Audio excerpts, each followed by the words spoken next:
22 तास बुद्धीमध्ये काय असतं? आता तुम्ही या मंडपात आले, याच्या आधी तुमच्या डोक्यात रामायण, भागवत, ज्ञानेश्वरी, गाथा, गीता, तैत्तिरीय उपनिषद, मंडकोपनिषद, लघुसिद्धांत, कौमुदी, भक्तमाल असं काही होतं का डोक्यात? काय होतं सांगू? तुमच्या डोक्यात काय होतं? इथे येण्यापूर्वी डोक्यात बाल्या, बाल्याची माय, बाली, अंदाबाई, दहाची खोली, याच्या पलीकडे काहीच नव्हतं. आता जे सिंगल आहे त्यांचं नाही सांगू शकत मी, त्यांचं तेच, माझं केव्हा लग्न होईल, माझं केव्हा लग्न होईल, त्याचा जप हाच असतो बिचाऱ्याचा. आणि ज्यांचं झालंय त्यांचं हेच, काय डोक्याला ताणे. उलट ज्याचं नाही झालं त्याला म्हणतात सुखी रे बाबा, कशाला अडकतो ह्याच्यात. म्हणजे एवढी वाईट अवस्था. आता मी काय बोलावं? आता आजूबाजूला सगळे माझे भावंड बसलेत, पण मला सांगा आपल्या बुद्धीचा विषय काय आहे? होय माता भगिनी, आता तुम्ही दिवसा कथा पण ऐकली, मी समजू शकते. पुन्हा 2 तास कीर्तन ऐकायचं एवढं सोपं नाही, एवढी बैठक करणं सोपं नाही. पण आपल्या बुद्धीचा विषय देव आहे का? कळतंय ना तुम्हाला? बुद्धीला विषय द्यावा लागतो. बुद्धीचे वैभव अन्य नाही तुझे, एका केशवराजे सकळ सिद्धी. बुद्धीला विषय द्यावा लागतो. म्हणून बुद्धीचा विषय, एक विषय तो सकळांचा हरी, विषय तो त्यांचा झाला नारायण नाही संसार. आपल्या बुद्धीचा विषय संसार आहे, नारायण नाही. हे नारायण संतांसाठी लागू आहे, आपल्यासाठी नाही. आपल्या बुद्धीत काय आहे सांगा ना? अहो आमच्या सारख्यांच्या बुद्धीचा विषय नारायण नाही, तुम्हाला बोलून काय उपयोग आहे? ही वास्तविकता आहे. तर तुकोबाराय सांगतात, अनुकूल परिस्थितीमध्ये असो भक्त किंवा प्रतिकूल परिस्थितीमध्ये असो, भक्त कसा असावा? देवा जी तुझी इच्छा. ऐका, कधी लोक फुलांचे हार घालतील. समाज असा विचित्र आहे, जेवढा चांगला आहे तेवढा विचित्र सुद्धा आहे. सोन्याहून पिवळा आहे. तुमची दहीहंडी केव्हा बनवतील काही सांगता येत नाही. दहीहंडी सजवता किती आणि फोडण्याच्या वेळेस थोडा तरी विचार करतात का? नाही.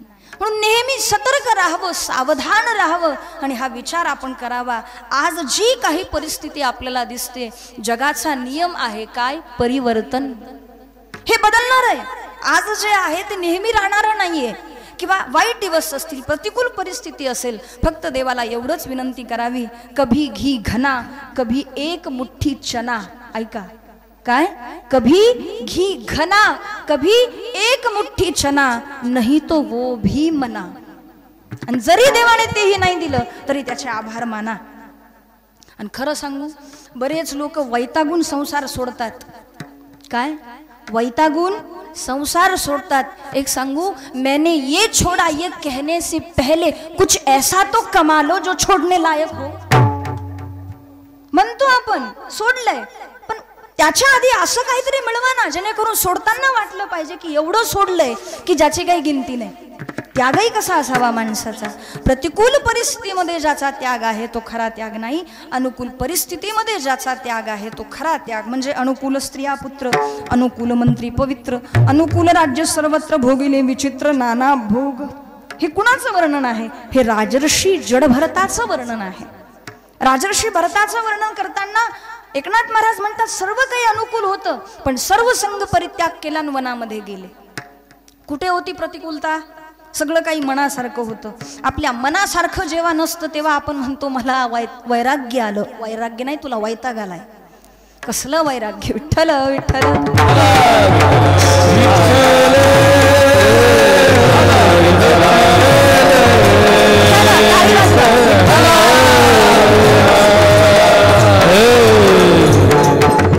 आणि म्हणून अशा परिस्थितीमध्ये जेव्हा तुकोबाराय राहत होते, घरामध्ये पोटभर खाण्यासाठी अन्न नाही.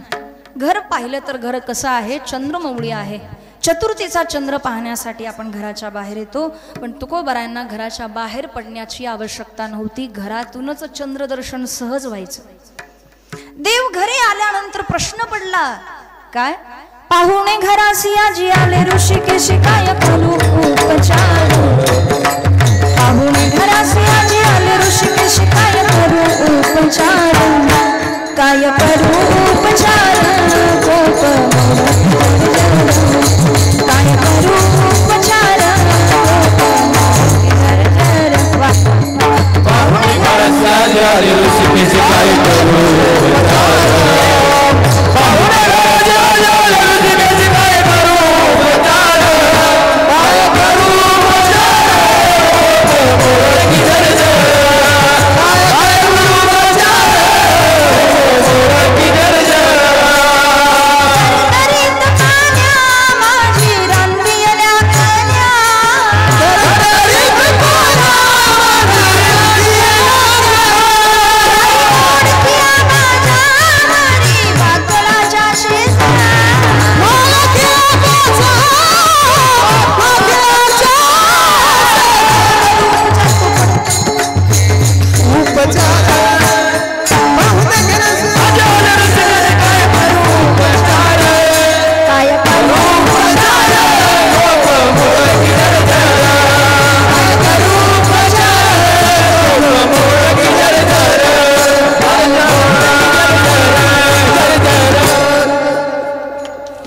पाहुणे घराचे आजी आले ऋषिकेश काय करू उपचार, काय करू उपचार, कोप मोडकी जर्जर.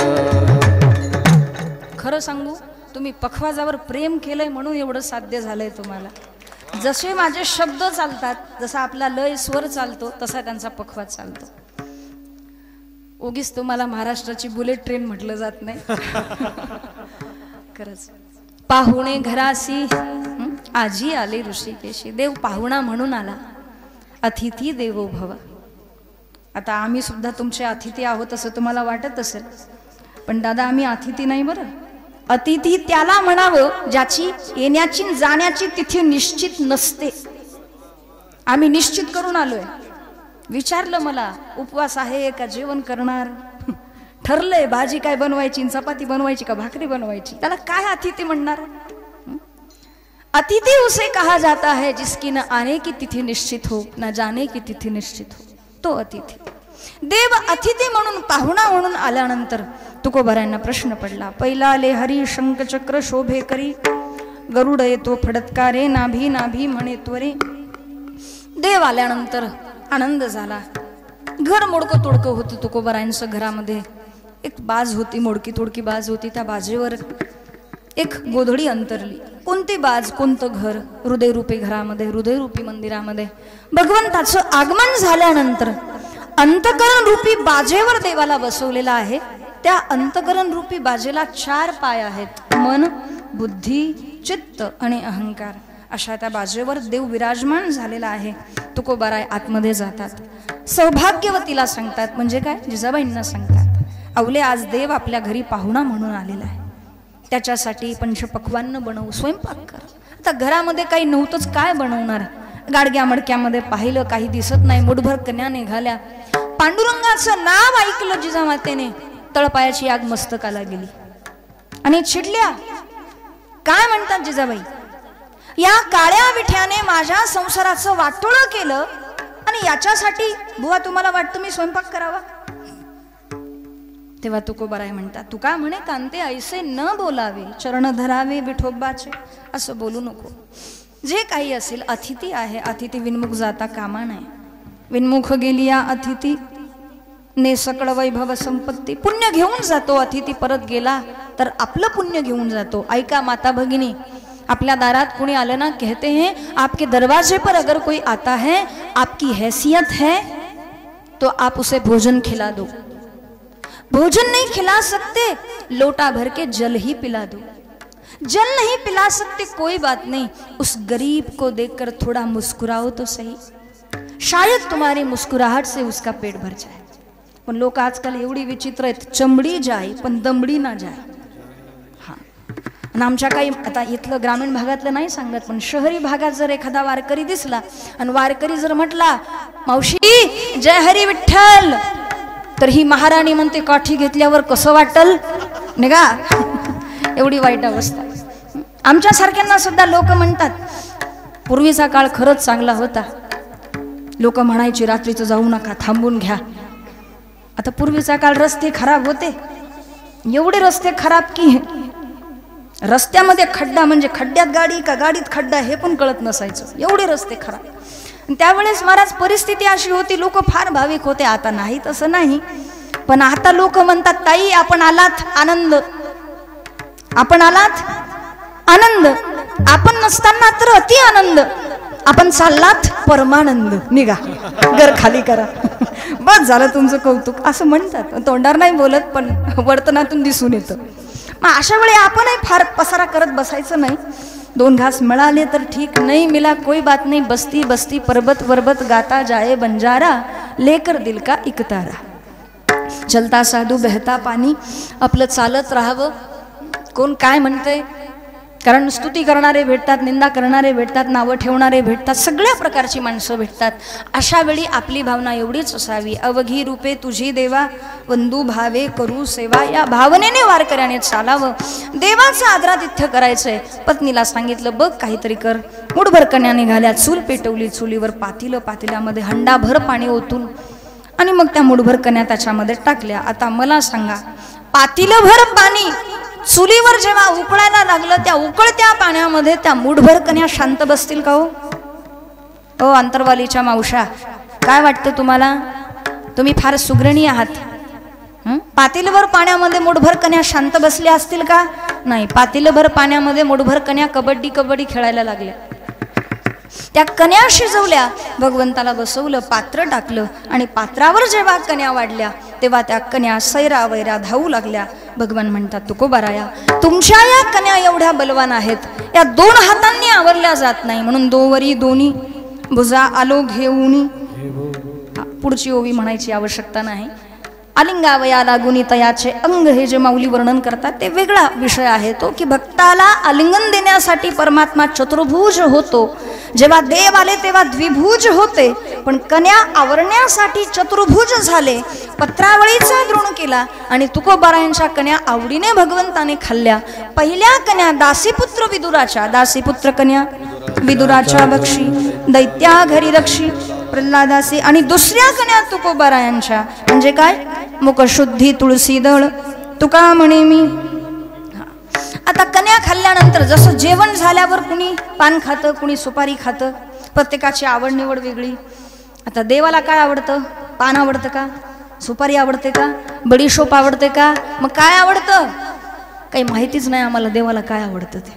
अतिप्रिय आवडे तुळसी बुक्का, तैसीच प्रतिकरी भोळ्या भाविका, नामा पदपंकज पादुका श्रीमस्तकी वंदित असे, किंवा भावे तुळसी दळ पाणी जोडा हात म्हणावे पतित वेळोवेळा. पान खाणं सुद्धा एक प्रकारचा भोग आहे. 8 प्रकारचे भोग आहेत. लक्ष आहे ना? 8 प्रकारचे भोग कोणते? मोजत चला. सुगंध वनिता वस्त्र गीत तांबूल भोजन शय्या कुसुमचैव भोगा अष्टकम मुदारुतम. किती झाले? मोजलेच नाही. काय घेणं देणंच नाही. बाई तुला कशाला बोलवलंय आम्ही? तूच मोज आणि तूच सांग.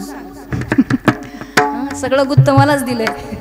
मोजायचं काम तरी करा. सुगंध वनिता वस्त्र गीत तांबूल भोजन शय्या कुसुमचैव भोगा अष्टकम मुदारुतम.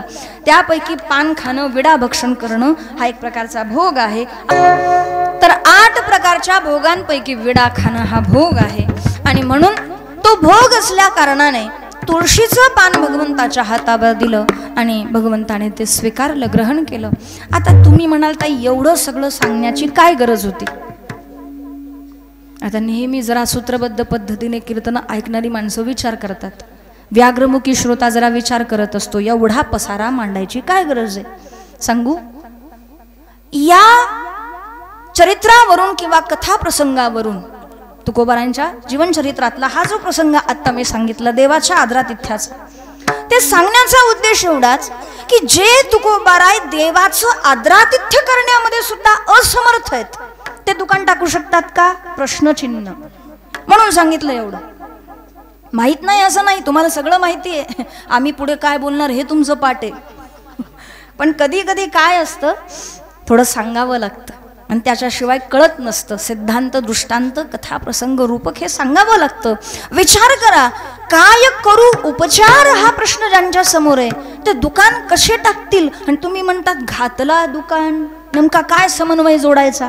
एक लक्षात घ्या, हा झाला भौतिक विचार, भौतिक दृष्ट्या विचार झाला. भौतिक दृष्ट्या तुकोबाराय आपल्याला विपन्न दिसतात, पण जरा आध्यात्मिक दृष्टिकोनातून विचार केला तर तुकोबारायांसारखे धनवान या जगाच्या पाठीवर कुणी नाही. तुकोबारायांसारखी श्रीमंती कुणाची नाही. गर्भ श्रीमंतीमध्ये जन्माला आलेले तुकोबाराय. ऐका, माणूस गरिबीतून श्रीमंत झाला तर एक वेळा श्रीमंती थोडी पचवता येते. माझ्या शब्दांकडे लक्ष द्या. गरिबीतून श्रीमंत झाला तर श्रीमंती पचवता येते, पण श्रीमंत माणूस गरीब झाला तर त्याला गरिबी पचवणं फार कठीण होतं. खरंय की नाही? आपल्या आजूबाजूला कित्येक अशी मोठी माणसं आपण पाहतो, गडगंज होतं, पेटवलं तर वर्षभर विझणार नाही. एवढा पैसा, एवढी श्रीमंती, पण नीतिमत्ता ठेवली नाही, नैतिकता सांभाळली नाही, धर्माने न्यायाने नीतीने वागले नाही. परिणाम काय झाला? ऐका, एक वाक्य लक्षात घ्या.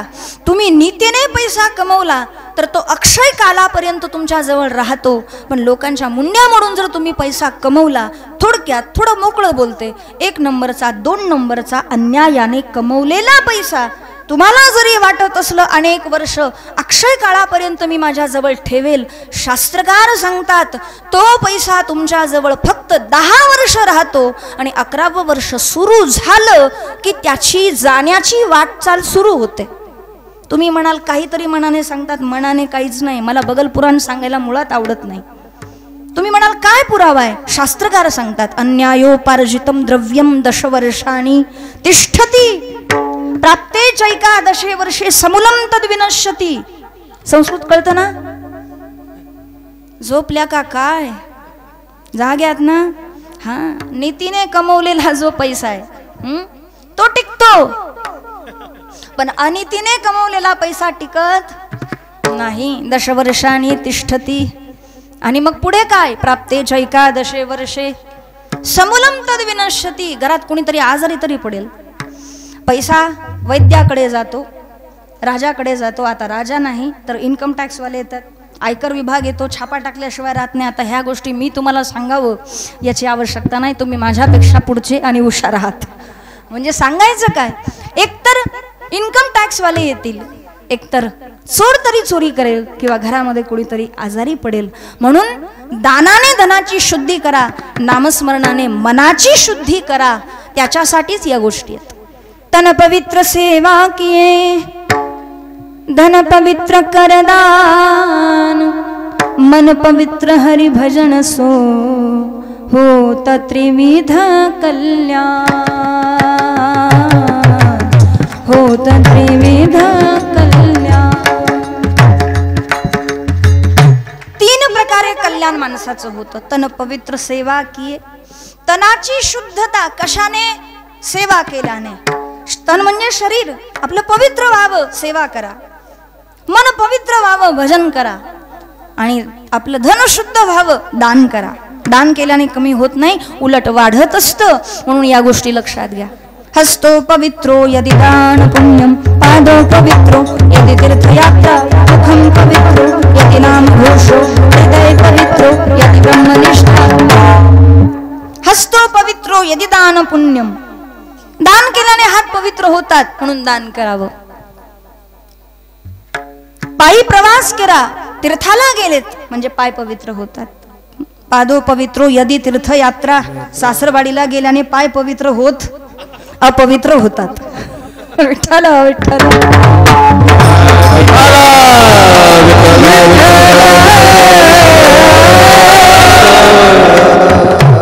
आणि आजकाल आम्ही जेव्हा लोकांना सांगतो पंढरीची वारी करा, लोक म्हणतात ताई करतो ना. म्हटलं केव्हा? नाही करायचंच आहे. म्हातारपण आहे की हो ताई, आता जगू दे आम्हाला जरा सुखाने, म्हातारपण आहेच का? म्हटलं अहो दादा, घरच्यांनी वाऱ्यावर टाकलं की तुमची वारी सुरू होणार. वारी केव्हा? घरच्यांनी वाऱ्यावर टाकल्यावर तुमची वारी. पण अहो तो परमार्थ देवाला आवडत नाही. म्हातारपणातला परमार्थ जाऊ द्या, म्हातारपण आपल्याला आवडतं का? खरं सांगा. हमने बचपन को छोड़ दिया, बचपन को त्याग दिया, फिर जवानी आई, जवानी को भी त्याग दिया, अब बुढ़ापा आया. इंसान बुढ़ापे को छोड़ना नहीं चाहता, मरना नहीं चाहता. पण तयारी करून ठेवा, केव्हा निघावं लागेल, केव्हा जावं लागेल काही सांगता येत नाही. आणि म्हातारपणात परमार्थ होतच नाही. अहो संसार तुम्ही एवढा मन लावून करतात, परमार्थ मन लावून करा ना. आणि एक लक्षात घ्या, देवाला ताजी फुलं आवडतात, शिळी फुलं देवाला आवडत नाहीत. म्हातारपणामध्ये दात पडलेले, अंगम गलितम पलितम मुंडम दशण विहीनम जातम तुंडम वृद्धो याति गलित्वा दंडम तदपि न मुंचति आशा. भज गोविंदम भज गोविंदम गोविंदम भज मूढमते. काय कळालं? याचा अर्थ अंगम गलितम पलितम मुंडम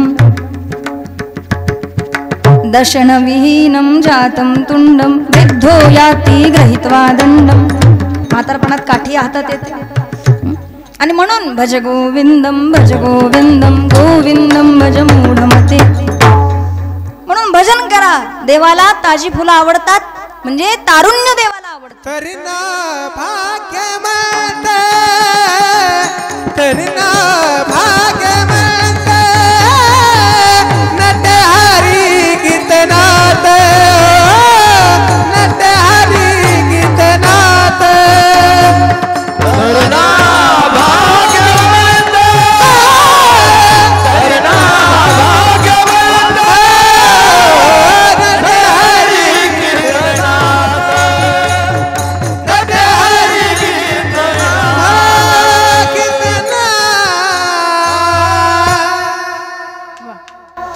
तरणा भाग्यवंत नटे हरी कीर्तनात.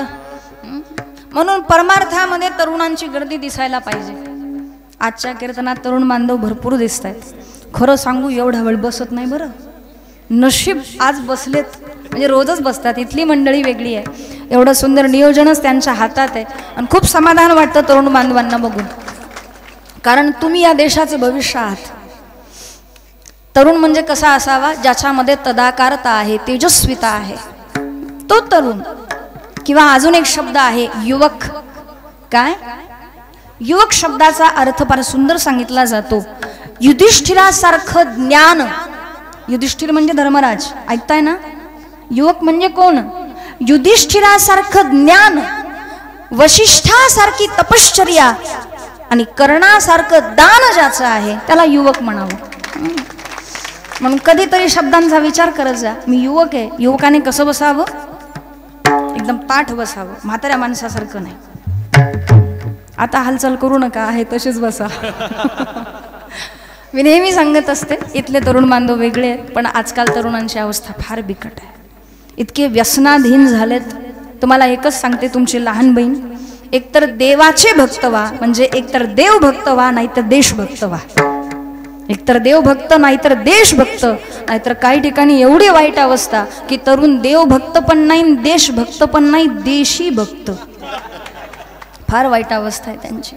पुन्हा पुन्हा हे जीवन नाही, पुन्हा पुन्हा हा मनुष्य देह नाही, बार बार नहीं पाहिये मनुष्य जन्म की मौज. मौज आहे महाराज मनुष्य देहामध्ये. परमार्थ असेल तर मौज आहे, नाहीतरी काय थोडी श्वान सुकरे बापुडी. खरं सांगा, परमार्थ आहे म्हणून मौज आहे की नाही? आता तुम्ही रोज फिरणारी माणसं आहात आणि ते आपल्या मनावर आहे म्हणा. माना तो मौज आहे, नाही तो समस्या रोज आहे. आपल्या वागण्यावर सुद्धा आहे, दृष्टिकोनावर सुद्धा आहे. पुन्हा पुन्हा जीवन नाही. म्हणून माझ्या तरुण बांधवांना विनंती आहे, गांजा दारू मत पियो यारो. दारू गांजा मत पी यारो, अक्कल गुम हो जाती है. दारू गांजा मत पी यारो, अक्कल गुम हो जाती है. दारू गांजा मत पी यारो, अक्कल गुम हो जाती है. दारू गांजा मत पी यारो, अक्कल गुम हो जाती है. अपने पल्लों का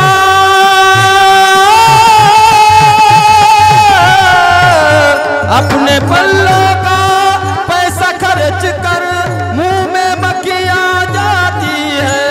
दारू गांजा मत पी यारो, अक्कल गुम हो जाती है. दारू गांजा मत पी यारो, अक्कल गुम हो जाती है. अपने पल्लों का नाम खर्च कर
गांजा दारू मत पियो यारो, अक्कल गुम हो जाती है.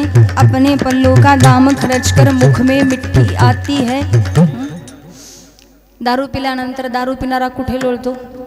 राजमलात लोळतो का? गटारात? डुक्कर कधीच माणसाच्या घरी येत नाही, पण माणूस डुकराच्या घरी गेल्याशिवाय राहत नाही. म्हणजे नाली. तिथं माणसं खुशाल लोळतात. तोंडात काय जाते? अय अंतरवाली काय जाते? हाँ, माती जाते. म्हणजे मुख में मिट्टी आ जाती है, मक्खी नहीं आती, मिट्टी आती है. मिट्टी के साथ साथ भिन भिनाती मक्खी भी आती है. आणि तुम्ही बघा महाराज, पिणाऱ्या माणसाजवळ कुत्रं सुद्धा जात नाही. ते कुत्रं सुद्धा घाबरतं, हे माझ्यावर पडतं की काय. कुत्र सुद्धा पळून जातं. खरंच आहे. आणि पिणाऱ्या माणसाचं श्राद्ध सुद्धा होत नाही, कारण लवकर मरतं. म्हणजे अवघड आहे महाराज, कठीण आहे. म्हणून त्याच्या नादी लागू नका. आम्ही लोकांना एवढं तळमळीने ओरडून ओरडून सांगतो, लोक म्हणता ओ ह भ प. तुम्हाला जर काही कळत नाही ना, याचा आनंद काही कळत नाही ना, तर उगं तुमचं ज्ञान तुमच्या जवळ ठेवा, काहीच सांगू नका. तुम्हाला माहिती आहे का ह्याचा काहीच नाही ना, मग ते आम्हाला सांगता. टुकडम टाकडम महत् पुण्यम, म्हणजे पिढी टुकडम टाकडम महत् पुण्यम एक एक सुरका गंगा स्नानम सकट बिडी कन्यादानम. लय अवघड. तंबाखू खाणारे तर त्याहीपेक्षा पुढचे आम्हालाच म्हणतात, ताई तुम्हाला माहिती आहे का? नाही म्हटलं बरोबर आहे, तंबाखू खाल्ली पाहिजे. किंबहुना अर्जुना, ज्ञानेश्वरीमध्ये ओवी आहे. तंबाखूचं महत्व आहे, तंबाखूची ओवी आहे, खरंच ओवी आहे. ऐकताय ना? ऐका, किती कान टवकारून ऐकताय, काय सांगताय. किंबहुना अर्जुना, जो तंबाखूला लावीन चुना, तो माझा मित्र जुना जान कलियुगी. ही ज्ञानेश्वरीतली नाही बरं, 19व्या अध्यायातली नाही, 18च अध्याय आहेत. जाऊ द्या, ही ओवी त्या ज्ञानेश्वरीची नाही, ह्या ज्ञानेश्वरीची आहे. असो, माझी रचना नाही, सोडून द्या विषय. तर याच्या नादी लागू नका. आणि फार वाईट अवस्था माणसाची होते, म्हणून व्यसनाधीन होऊ नका. पुन्हा पुन्हा मनुष्य देह नाही. पवित्र तुळशीची माळ गळ्यामध्ये घाला. आपण संतांच्या पवित्र भूमीमध्ये, महाराष्ट्राच्या भूमीमध्ये, छत्रपती शिवरायांच्या भूमीमध्ये, शंभूराजांच्या या पवित्र भूमीमध्ये जन्माला आलो, याचं भान ठेवा. फक्त जय शिवराय म्हटल्याने, चंद्रकोर लावल्याने धर्म तुम्ही जोपासलाय असा अर्थ होत नाही. परस्त्री जात असेल, तिला बघून जर तुम्हाला राधाराणी आठवत असेल, रखुमाई आठवत असेल, तर तुम्ही खरे मावळे आहात छत्रपतींचे. काय उपयोग आहे नुसता देखावा करून? मूछ तशी ठेवली आणि कट तसा केला केसांचा म्हणजे तुम्ही मावळे झाला, तसं नाही. एखादी माता भगिनी तुमच्या जवळून जात असताना तिला सुरक्षित वाटत असेल ना, हा तुमचा खरा पुरुषार्थ आहे. खरे मर्द आहात तुम्ही. या गोष्टी मला सांगायची आवश्यकता नाही. तुम्ही सगळी माणसं जाणकार आहात, समजदार आहात. मला एवढंच सांगायचंय, संतांची परिस्थिती नसताना, तुकोबारांची परिस्थिती नसताना संतांनी दुकान घातलं. कोणतं दुकान घातलं? तर आध्यात्मिक दृष्टिकोनातून विचार केलं तर ज्ञानाचं दुकान ज्ञानोबारांनी आळंदीमध्ये घातलं. ऐका, संतांकडे ऐश्वर्य नाही, पण संत हे स्वतंत्र आहेत, उदार आहेत. म्हणून ज्ञानाचं दुकान आळंदीमध्ये, वैराग्याचं दुकान देहूमध्ये, शांतीचं दुकान पैठणमध्ये आणि प्रेमाचं भक्तीचं दुकान पंढरपुरामध्ये नामदेव महाराजांसारखे संत महात्मे दुकानदार आजही बसलेत.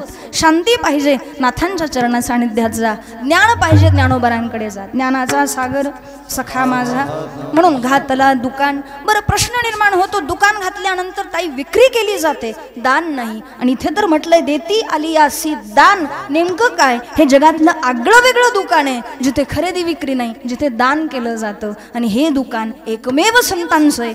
दानाचे 5 प्रकार आहेत, लक्षपूर्वक ऐका. भूदान, गोदान, अन्नदान, सुवर्णदान आणि विद्यादान. किती झाले? विद्यादानालाच ज्ञानदान म्हणतात. हे शास्त्रोक्त 5 दान आहेत. आपण मानलेले 5 कोणते? कन्यादान, किडनीदान, नेत्रदान, रक्तदान. नाही कळालं? आहे आपलं मतदान. आता येणारच 20 तारखेला, आणि ते सुद्धा विचारपूर्वक द्या. घरात बसून राहू नका. आपला देव, देश, धर्म सुरक्षित राहावा.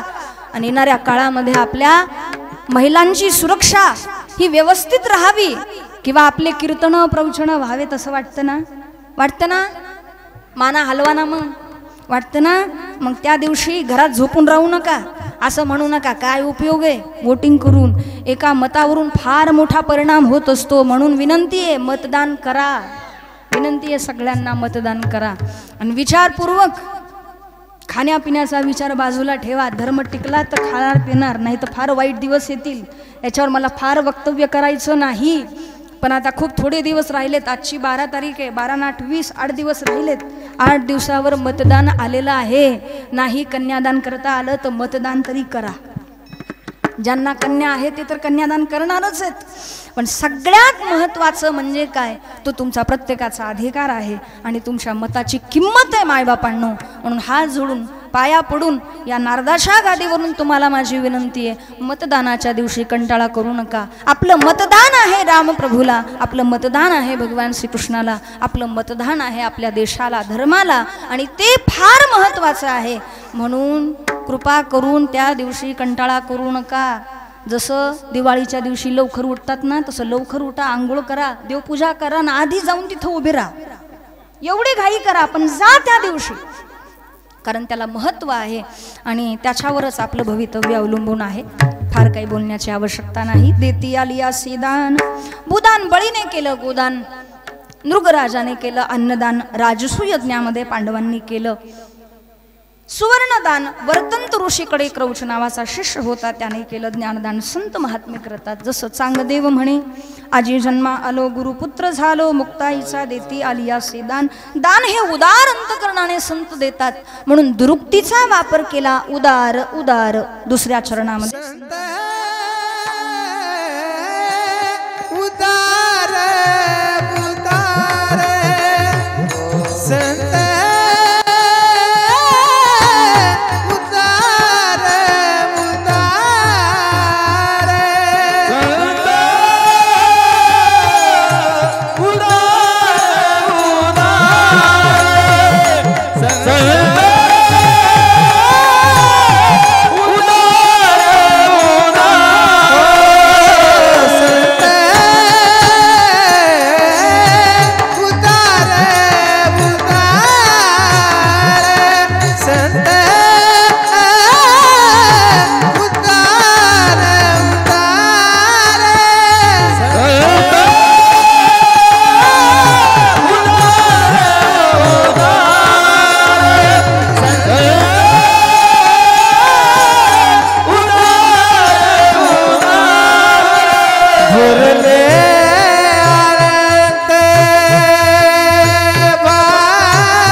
संत उदार उदार उधार उधार नाही, उदार.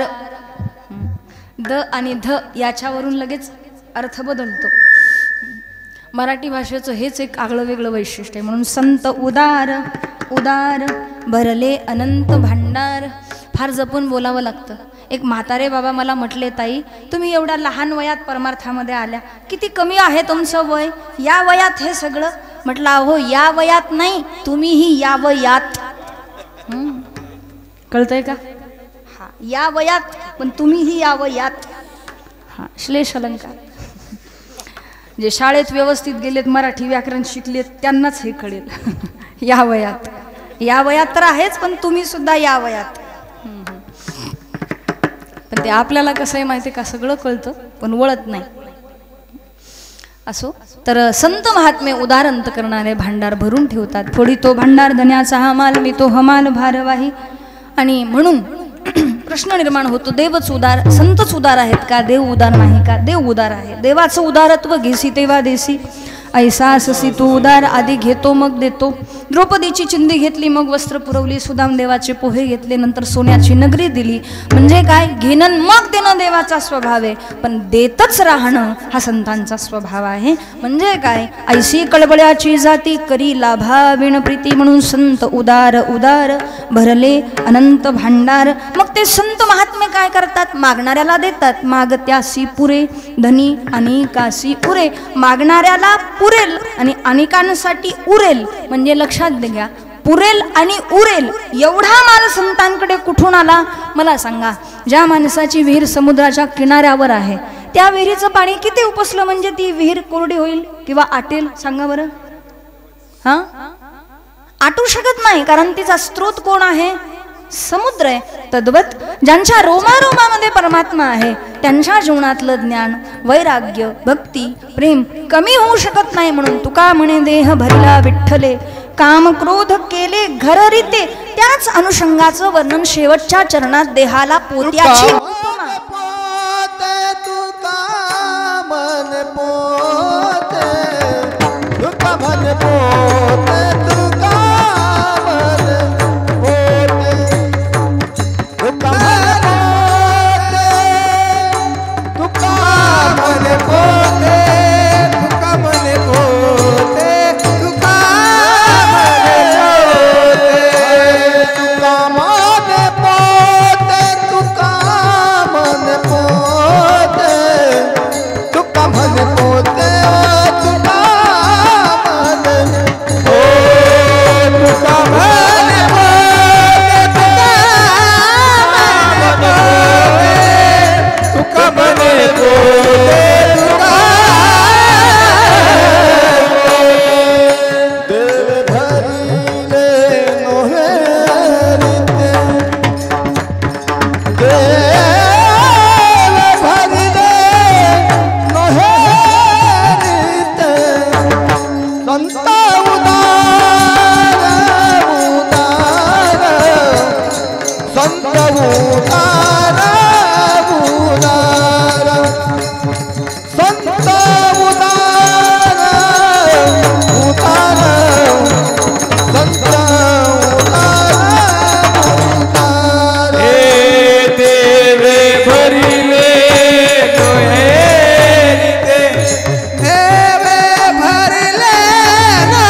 भरले